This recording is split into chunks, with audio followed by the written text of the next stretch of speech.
Of course, we're going to be moving on from John Cena. We're going to talk more about Shawn Michaels and JBL. But first, I want to mention that we're going to see John Cena later this afternoon.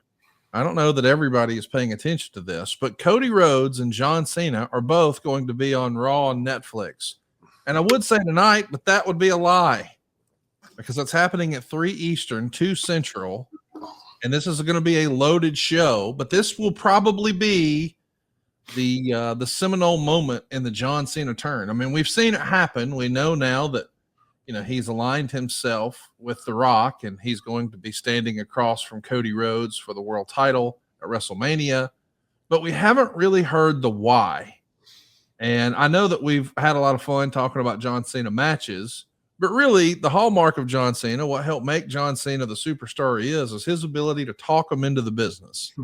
And as much as the leg drop on Randy Savage was a big deal for the Hogan turn, it was actually the promo after the fact that cemented the heel turn and what people still think about to this day. When we see photos of the Hogan turn, it's Mean Gene holding the microphone and Hulk Hogan, you know, preaching, for lack of a better word. We're going to see that tonight from John Cena. I think. How big of a night do you think this is in John Cena's career? I'm so glad you used the term seminal moment because that's the exact phrase that I use. Not that that gives justification to the phrase or to you, but that's the way I love to describe it because you've got to have a seminal moment for a big heel turn. And I'm talking about one that is between two guys that's going to carry pay-per-views. I'm not talking about your lower card guys who somebody got out of the way and hit by mistake and somebody turns heel or somebody doesn't. You know, who cares? You know, you've got, you know, that's a level that is beneath something that you save it for moments like this. Every heel that has transcended the genre, which is what Cena has done. Cena's done it before he was a heel. Now he's a heel that has transcended the genre, has had to have a seminal moment, a reason to escalate. Now, whether that is an escalation, whether that is an explanation, whatever that is, you've got to have a seminal moment. And I agree with you. That moment is still to come. I think it probably happens today. And if not, it's going to happen soon. And I have a feeling it's going to be very good, but you've got to have that for a major heel to go with a major baby face. You've got to have that seminal moment. It's the most important thing you do in a storyline. Well, let's talk about how you continue this storyline back then. And of course, we'll be talking about what happens with John Cena, I'm sure next week here on the program. Or you know what, if you haven't already, go ahead and hit that subscribe button, turn on the notifications bell. If it's that damn crazy, hell, maybe we'll go live and react to it later today or tomorrow. We want you to be with us here when we do so. So go right now to somethingtowrestle.com, hit the subscribe button, turn on the notifications bell. You never know when John and I are going to chime in and talk about what's happening on the road to WrestleMania. Here we are, though. We're setting up a match now between Shawn Michaels and JBL. And the stipulation is going to be such where if JBL wins, Shawn Michaels must work for JBL forever.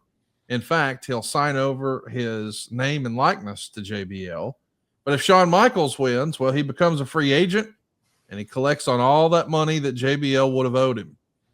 And Meltzer would even say JBL has done a tremendous job on the promo setting this up, but it seems way too early to end the angle.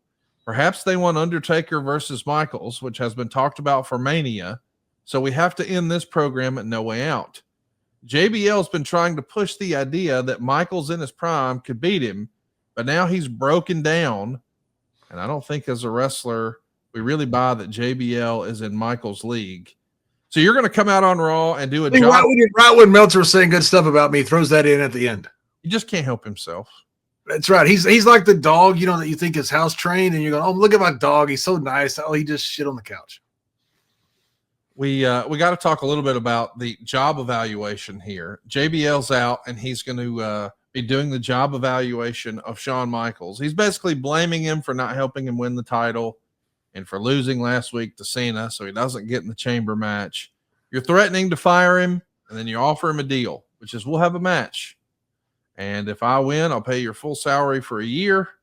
You no longer have to work for me. But I guess that's if Shawn wins. But if you win, there it is. All the IP. You're going to own it. We have a brief backstage encounter. We're trying to set up this match, and there's a bit of a promo, and we're even talking about how there's always going to be a place in the office for someone as beautiful and as talented as your wife. Man, when we step over that line, it starts to feel like, ooh, from a crowd standpoint, right? Yeah, that's right. And that was as far as I wanted to go. Sean told me, and I don't think I'm betraying any trust with this. He said, "Hey man, please don't say anything negative about my wife. Call her names or things like that." He didn't want that, and I don't blame him. If my wife had been in the business, I wouldn't want that either. And so I never did. That was as far as I went, and that was cleared with Sean before I said that. He was fine. He was absolutely fine with that. That was a matter of respect. And so yeah, it was obviously the natural way to go, I thought. And so, but it was done with Sean's permission, and obviously he okayed it. I just can't help but thinking that I would actually control NXT right now if I just won that damn match. I love you for that.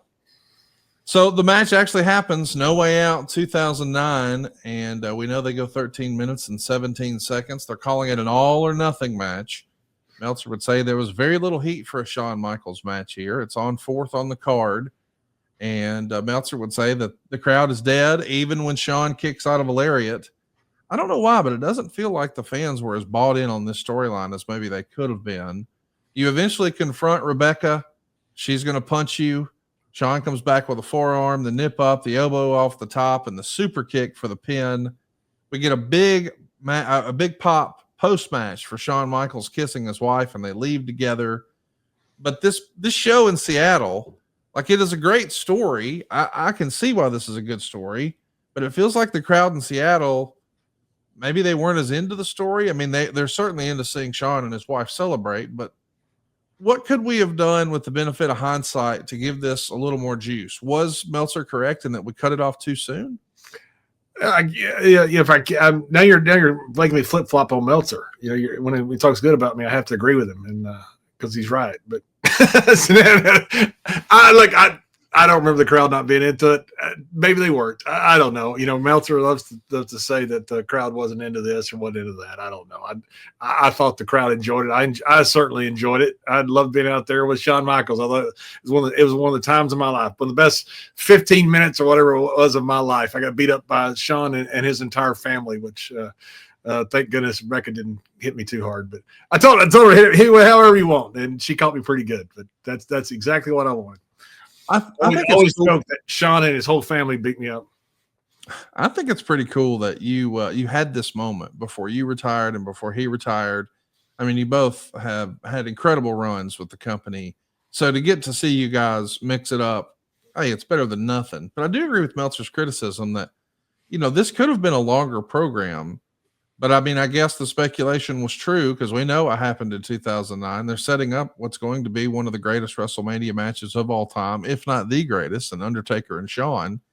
And had you not agreed to end the feud early, we wouldn't have gotten it. So thank you, Wrestling God, for making it happen. You're right. You're welcome. I gave the wrestling world the greatest match of all time because I lost to Shawn. So I'm responsible for WrestleMania 25 and possibly the greatest wrestling match of all time. It's 100% because of me.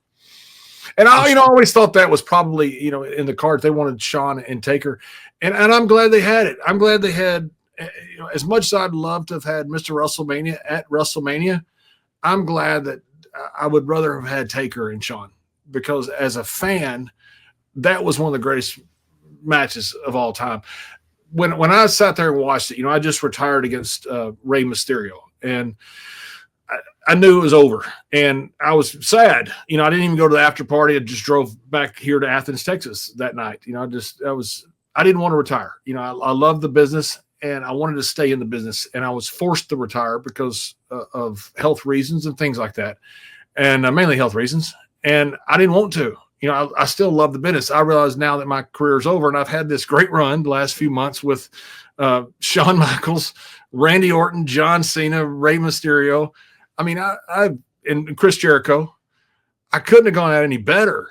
And I just remember kind of being heartbroken. Vince came back and hugged me, and I thought, God, man, I just want to go home. And I sat there, and Taker and Shawn were going into the ring, and I thought I'm going to watch part of the match, because I knew it'd be good. And I knew they had a little reason for it to be good. And when they had that match, I remember thinking, today's the right day to get out of the business. I just watched the greatest match of all time.